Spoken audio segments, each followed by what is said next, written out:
नमस्कार। अपेक्षा मीना, सह आचार्य संस्कृत, राजकीय कला महाविद्यालय जीवनपुरा। प्रिय विद्यार्थियों, आज के इस ई व्याख्यान में आप सभी का हार्दिक स्वागत है। आज हम MA फाइनल संस्कृत के प्रथम प्रश्न पत्र के अंतर्गत काव्य प्रकाश का अध्ययन करेंगे। काव्य प्रकाश के प्रथम, द्वितीय, तृतीय उल्लास का अध्ययन हमने कर लिया है। चतुर्थ उल्लास का अध्ययन हम कर रहे हैं। तो इससे पूर्व के वीडियो में हमने रस के स्वरूप का वर्णन, रस का जो स्वरूप है उसका वर्णन किया गया, तो वो पढ़ लिया। उसी क्रम में भरत मुनि का रस सूत्र है, वो भी हमने पढ़ा। क्या था? विभाव, अनुभाव तथा व्यभिचारी भावों के संयोग से रस की निष्पत्ति होती है। तो इस प्रकार भरत मुनि के रस सूत्र की व्याख्या में ही उत्तरवर्ती आचार्यों ने अपनी अपनी शक्ति लगाई और उसके परिणाम स्वरूप ही रस के इन 4 सिद्धांतों का विकास हुआ, जो क्रमशः है उत्पत्तिवाद, अनुमितिवाद, भुक्तिवाद और अभिव्यक्तिवाद। तो भट्ट लोलट का उत्पत्तिवाद वो हमने अभी इससे पूर्व के वीडियो में पढ़ लिया था। शंकुक का अनुमतिवाद भी पढ़ लिया और भट्टनायक का भुक्तिवाद। तो इस प्रकार इन 3 रस के इन 3 सिद्धांतों को मेरे द्वारा आपको पढ़ा दिया गया। और अब उसी क्रम में आगे हम पढ़ेंगे अभिनवगुप्त का अभिव्यक्तिवाद।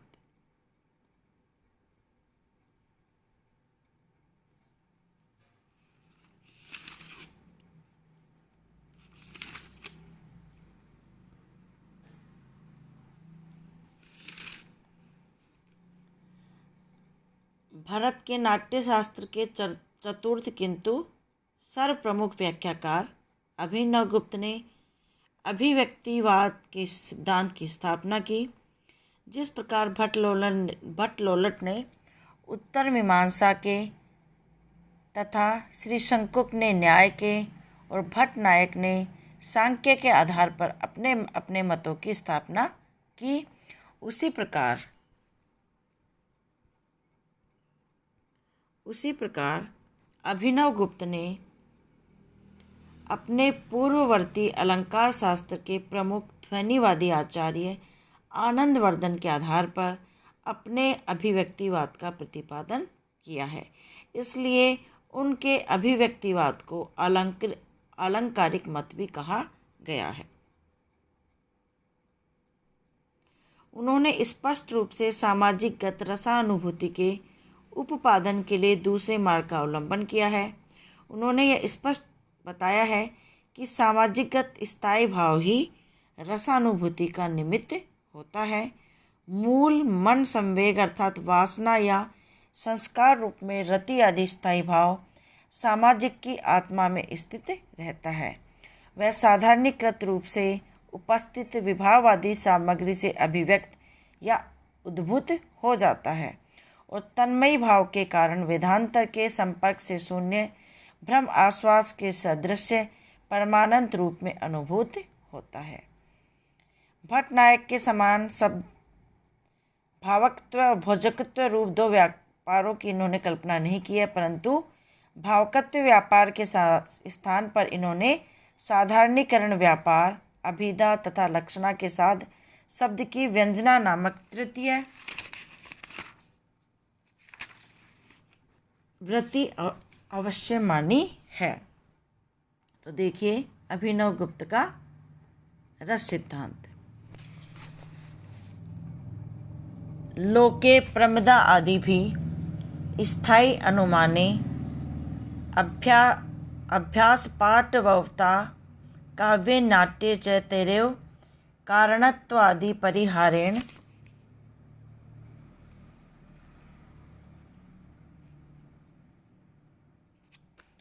विभावना आदि व्यापारत्वात् लौकिक विभाववादी शब्द व्यावहायम ममेवेति शत्रुवेति तटस्थ्यवेति न मम अवेति न शस्त्रोवेति न तटस्थस्य वेति इति संबंध विशेष स्वीकार परिहार नियमा अध्ययन व्यवसायात् साधारणेन प्रतीतिर अभिव्यक्त स सामाजिकानां वासनात्मकतया स्थितः स्थायी रत्यादि को नियत प्रमार्थगत्वेन स्थितो अपि साधारणो उपायबलात् तत्काल विगलित परिमित परमार्थ भाव शोषिन्मिश्त वेदांतर संपर्क शून्य परिमित भावेन प्रमात्र सकल सहृदय संवाद भाजा साधारणेन स्वीकार इवा भिन्न अपो गोचरीकृतश्चैर्माणत प्राणय विभावादि जीविता विधि पानकर संन्यासेन चर्व्यमाणय पुर इवि परिस्फुरन रिधम इव प्रविशन सर्वांगीण इव आलिंगन अनंत्य सर्वम इव तिरोदद भ्रम आस्वादम इव अनुभायन अलौकिक चमत्कारी श्रृंगार आदि को रस है। क्या कह रहे हैं? लोक में प्रमदा उद्धान कटाक्ष आदि विभाव अनुभव आदि के देखने से स्थायी भावों के अनुमान करने में निपुण सहृदयों का काव्य तथा नाटक में कारणत्व आदि को छोड़कर विभावन आदि व्यापार से युक्त होने से विभाव आदि शब्दों से व्यवहार्य उन्हीं से जो ये मेरे ही हैं या शत्रु के हैं या तटस्थ के ही हैं, अथवा ये न मेरे ही हैं न शत्रु के ही और न ही तटस्थ के हैं, इस प्रकार के संबंध विशेष का स्वीकार अथवा परिहार करने के नियम का निश्चय न होने से साधारण रूप से प्रतीत होने वाले उन विभाव आदि से अभिव्यक्त होने वाला और सामाजिकों में वासना रूप से विद्यमान रति आदि स्थायी भाव नियत प्रमाता में स्थित होने पर भी साधारणोपाय के बल से उसी काल में ही मैं इसका आस्वादन करता हूँ या ये सारे मेरे हैं, इस प्रकार के व्यक्तिगत भावनाओं रूप परिमित परमार्थ भाव के नष्ट हो जाने से वेदांतर के संपर्क से शून्य और अपरिमित परमार्थ भाव जिसमें उदित हो गया है, इस प्रकार के सामाजिकों के द्वारा समस्त रिधों के साथ समान रूप से अपनी आत्मा के समान अभिन्न होने पर भी विषय होकर आस्वाद मात्र स्वरूप विभाव आदि की स्थिति पर्यंत रहने वाला पन्ने के रस के समान विलक्षण आस्वाद्यमान साक्षात प्रतीत होता हुआ सा हृदय में प्रविष्ट होता हुआ सा समस्त अंगों का आलिंगन करता हुआ सा अन्य सबको तिरोभित करता हुआ सा ब्रह्म साक्षात्कार का अनुभव करता हुआ सा अलौकिक आनंद को प्रदान करने वाला चमत्कारी श्रृंगार आदि रस होता है। यह अभिनव गुप्त का मत है और इनका यह मत आलंकारिकों का सिद्धांत माना जाता है। तो इस प्रकार अभिनव गुप्त ने भरतनाट्य शास्त्र की अभिनव भारती नामक अपनी व्याख्या में रसोत्पत्ति के विषय में बहुत अधिक विस्तार के साथ विचार किया है। इसमें उन्होंने भट्ट लोलट श्री शंकुक तथा भट्टनायक के मतों को दिखलाकर उनकी आलोचना करके अपने सिद्धांत का प्रतिपादन किया और अभिनव गुप्त के सारे विवेचन का केंद्र बिंदु क्या होते हैं? सामाजिक की रसानुभूति रही है। इसी कसौटी पर उन्होंने अपने दूसरे मतों की परीक्षा की और इन मतों के विन्यास के पूर्वापर्य का निर्धारण भी उसी कसौटी पर किया है। भट्ट लोलट के मत में सामाजिक की रसानुभूति की कोई चर्चा नहीं की है, इसलिए खंडन करने योग्य उन्होंने सबसे पहले लोलट के मत को रखा और अनुमेयतावादी श्री शंकुक के मत में सामाजिक के साथ रस का संबंध तो होता है परंतु अनुमिति रूप होने से वह साक्षात्कारात्मक नहीं है, इसलिए वह भी उपादेय नहीं है। इसलिए अभिनव गुप्त जी ने उसे दूसरे स्थान पर रखा। भट्टनायक के मत में रसानुभूति को सामाजिक साक्षात्कारात्मक अनुभव के रूप में प्रस्तुत तो किया गया है परंतु ये मत भी अधिक उपादेय नहीं है, इसलिए इन्होंने उसको तीसरे स्थान पर रखा। इस प्रकार उनके मतों का निराकरण करके अभिनव गुप्त ने अपने सिद्धांत रस सिद्धांत अभिव्यक्तिवाद की स्थापना की है। इस प्रकार अभिनव गुप्त ने रस को अलौकिक कहा है, अर्थात रस अन्य लौकिक वस्तुओं से भिन्न प्रकार का है। लोक में पाई जाने वाली अनित्य वस्तुएं भी दो प्रकार की होती है, एक कार्य रूप और दूसरी ज्ञाप्य रूप। घटपट आदि पदार्थ कार्य रूप है, ये किसी कारण से उत्पन्न होते हैं इसलिए इन्हें कार्य कहा जाता है और इनका जनक कारण या कारक कहलाता है। दूसरे प्रकार से ये पदार्थ ज्ञान के विषय या ज्ञाप्य होते हैं। संसार के सारे अनित्य पदार्थ कार्य और ज्ञाप्य दो वर्गों में अंतर्भूत हो जाते हैं, परंतु रस को न कार्य कहा जा सकता है और न ज्ञाप्य। इसलिए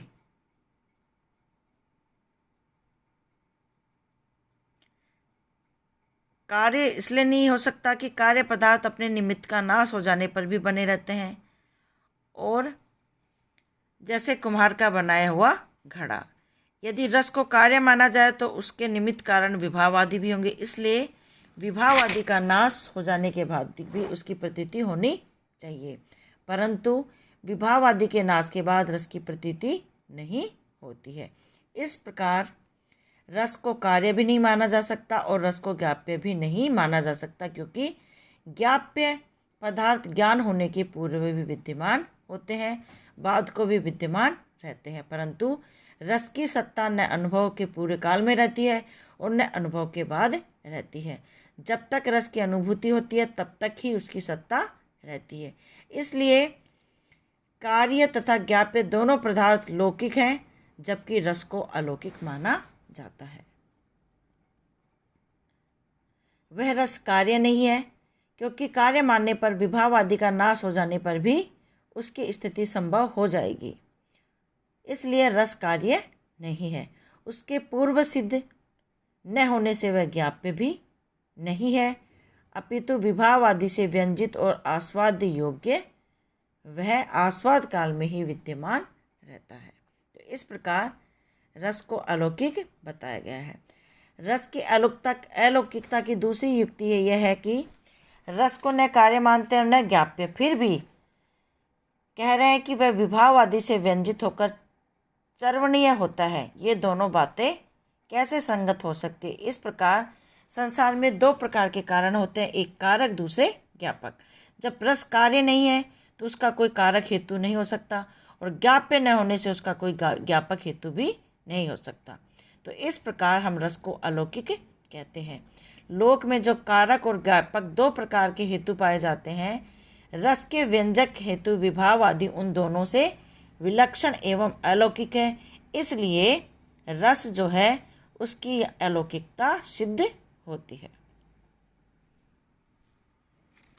रस की अलौकिकता के विषय में तीसरी युक्ति भी दी जाती है कि रस को कार्य तथा ज्ञाप्य और उसके हेतु को कारक तथा ज्ञापक दोनों से भिन्न सिद्ध करके उसकी अलौकिकता का तीसरी युक्ति में उपपादन किया गया है।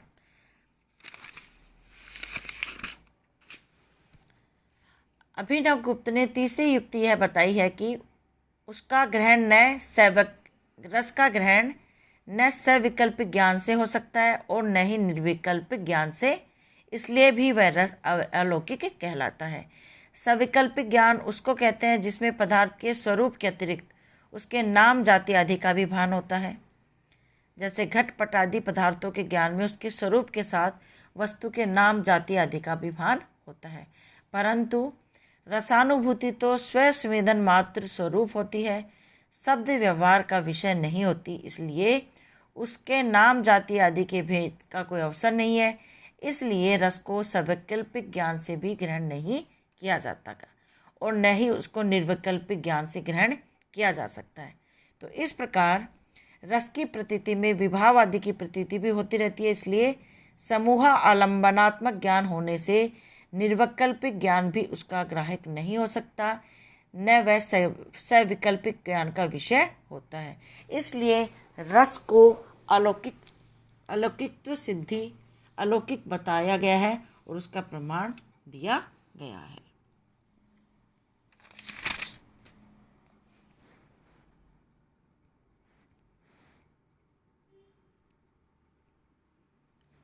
अब अगला सूत्र देखिए कि इस प्रकार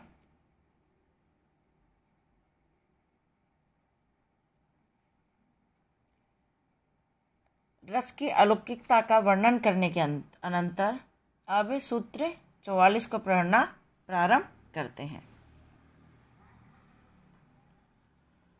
श्रृंगार हास्य करुण रौद्र वीर भयानका विभत्सात् अद्भुत संज्ञौ च इति अष्टौ नाट्ये रसा स्मृता। अब रस की अलौकिकता, रस के सिद्धांतों का वर्णन करने के अनंतर रस के भेदों के बारे में बताया गया है, भेदों का वर्णन किया गया है। श्रृंगार हास्य करुण रौद्र वीर भयानकाः विभत्स अद्भुत संज्ञौ च इति अष्टौ नाट्ये रसा स्मृता। देखिए, श्रृंगार, हास्य, करुण, रौद्र, वीर, भयानक, विभत्स और अद्भुत नाट्य में ये अष्टौ रसा स्मृता, ये 8 प्रकार के रस माने जाते हैं। तो इस प्रकार से मम्मट ने भरत मुनि के नाट्य शास्त्र की ये कारिका है और मम्मट ने भी उसे भरत के नाट्य शास्त्र से ऐसे का ऐसा ले लिया है। नाट्यगत 8 रसों का क्रमशः उद्देश्य यहाँ पर नाम के द्वारा कथन किया गया है, उसका विशेष प्रयोजन है। यहाँ पर रसों का ऐसा ही विशेष क्रम क्यों रखा है, इसके बारे में बताया जा रहा है कि रसों का क्रम ऐसे क्यों रखा है, अर्थात श्रृंगार को पहले नंबर पे, हास्य को दूसरे क्रम पे, करुण को तीसरे क्रम पे। तो देखिए, रति या काम न केवल मनुष्य जाति में अपितु सभी जातियों में मुख्य प्रवृत्ति के रूप में पाया जाता है और सबको उसके प्रति आकर्षण होता है। इसलिए रसों में सबसे पहले श्रृंगार को स्थान दिया गया है। दूसरे नंबर पर आता है हास्य। हास्य जो है रस श्रृंगार का अनुगामी है, इसलिए श्रृंगार के बाद हास्य रस को स्थान दिया गया है।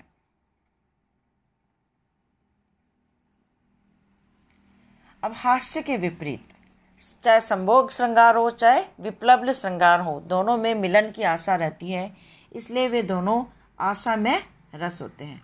इसके विपरीत अब हास्य के अनंतर आता है करुण। हास्य से विपरीत स्थिति होती है करुण की, तो उसके बाद करुण रस का स्थान आता है। हास्य के बाद करुण रस को स्थान दिया गया है। अपने प्रियतम बंधु के वास्तविक विनाश या भ्रमवश ही उसके विनाश का निश्चय होने के बाद करुण रस की सीमा प्रारंभ होती है और पुनर्मिलन की आशा नहीं रहती, इसलिए करुण रस को तीसरे स्थान पर रखा गया है। करुण रस की सीमा मरण के बाद प्रारंभ होती है और मरण का संबंध प्राय रौद्र से होता है, इसलिए रौद्र रस को उसके बाद स्थान रखा गया है। करुण रस का निमित्त रूप होने से करुण के बाद रौद्र रस को स्थान दिया गया है। यह रौद्र रस अर्थ प्रधान होता है। काम और अर्थ के धर्म मूलक होने से रौद्र रस के बाद वीर रस को स्थान दिया गया है, वह धर्म प्रधान होता है। वीर रस का मुख्य कार्य भयभीतों को अभय प्रदान करना होता है, इसलिए वीर के साथ उसके विरोधी भयानक रस को उसके अनंतर स्थान दिया गया है। उस भयानक रस के समान ही विभत्स रस के विभाव होते हैं, क्योंकि वीर रस के प्रभाव से ही विभत्स दृश्य उपस्थित होते हैं, इसलिए भयानक के बाद विभत्स रस को स्थान दिया गया है। वीर के बाद में अद्भुत होता है, इसलिए आगे कहा गया कि अंत में सदा अद्भुत रस को स्थान देना चाहिए, इसलिए वीर के बाद अद्भुत रस को रखा गया है। उसके बाद धर्म अर्थ काम रूप त्रिवर्ग के साधनभूत प्रवृत्ति धर्मों से विपरीत निवृत्ति धर्म प्रधान और मोक्ष को फल देने वाला शांत रस आता है। यहाँ पे शांत रस को वर्णन नहीं किया गया, लेकिन 9वें स्थान पे शांत रस को रखा गया है। अष्टौ नाट्ये रसा स्मृता, और उस 8 के बाद 9वां जो रस है वो भी होता है, ऐसा इसमें बताया गया है। और 9वां जो है रस वो उसका स्थान इन सब के बाद में आता है।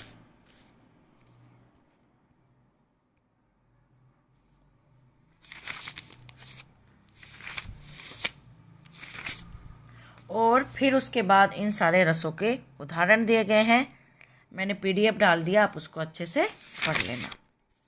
अब देखिए, अगला सूत्र देखिए, ऐसा स्थायी भावान आ है। तो इस प्रकार सारे रस हैं, जितने भी 9 प्रकार के रस, उनके उदाहरण दिए गए हैं, वो आप पढ़ लेना। अब आता है एसाम स्थायी भावानाम है, कि अब आगे रसों का स्वरूप वर्णन करने के बाद, रसों के उदाहरण बताने के अनंतर, अब आगे इन रसों के स्थायी भावों को कहा जाता है। देखिए, रतिर्हासश्च शोकश्च क्रोधो उत्साहो भयम तथा जुगुप्सा विस्मयश्च इति स्थायी भावा प्रकृतितः। क्या कह रहे हैं? रति, हास, शोक, क्रोध, उत्साह, भय तथा जुगुप्सा तथा विस्मय इति स्थायी भावा प्रकृतिता। ये 8 जो हैं, 8 रसों के क्रम से स्थायी भाव कहलाते हैं। तो काव्य प्रकाशकार ने यहाँ पर 8 प्रकार के रसों का नाम बता के उसके अनंतर अब 8 प्रकार के रसों के स्थायी भावों के बारे में बता दिया है।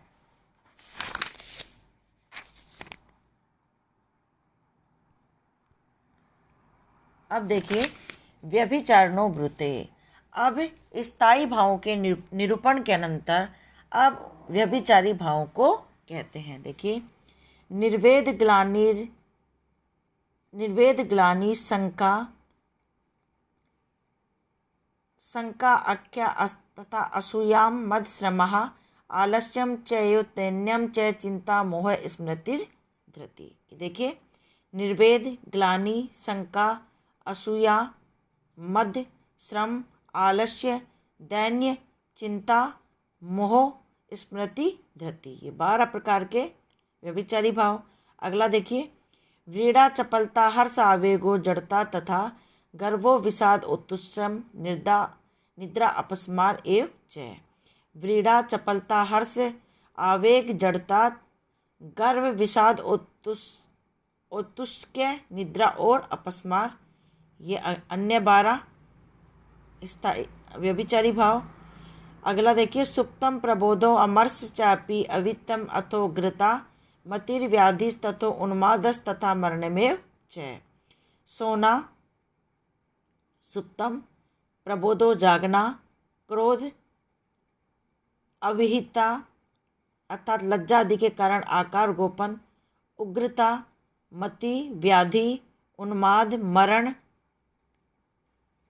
त्राश्च वितर्कश्च वेज्ञा व्यभिचारिणः त्रयस्त्रिंशत्मी भावा समाख्यास्तु नामतः।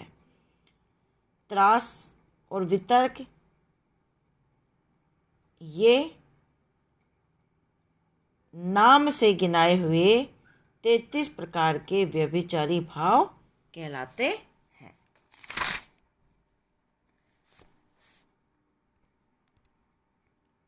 अगला सूत्र देखिए, निर्वेद स्थायी बाहो अस्ति शांतो अपि नवमो रस है। कि इन 33 व्यभिचारी भावों के बाद बताने के बाद काव्य प्रकाशकार ने अब यहाँ पर कहा है कि निर्वेद जो है वो स्थायी भाव है और व्यभिचारी भाव दोनों है। निर्वेद स्थायी भावो अस्ति शांतो अपि नवमो रस है। क्या कह रहे हैं? शांत रस का उदाहरण देने के बाद अब यहाँ पे कह रहे हैं कि निर्वेद जिसका स्थायी भाव है, इस प्रकार शांतो अपि नवमो रस, इस प्रकार शांत रस भी नवम रस होता है और निर्वेद उसका स्थायी भाव होता है। तो इस प्रकार 9 रस बता के उनके स्थायी भाव बता के उनका उदाहरण यहाँ पे दिया गया है। तो बच्चों, हमने यहाँ तक रस का स्वरूप, रस का भरत का नाट्यशास्त्र में भरत का जो रस का सिद्धांत है वो, और भरत के रस सिद्धांत का जो व्याख्याकारों ने जो 4 जो उनके सिद्धांत हैं उनको पढ़ने के अनंतर रस, उनके क्या क्या स्थायी भाव होते हैं, उनके क्या व्यभिचारी भाव होते हैं, ये सारा हमने अब तक पढ़ लिया है। अगले वीडियो में पुनः आपसे भेंट होगी, तब तक आप घर पे इसको अच्छे से पढ़िए। धन्यवाद।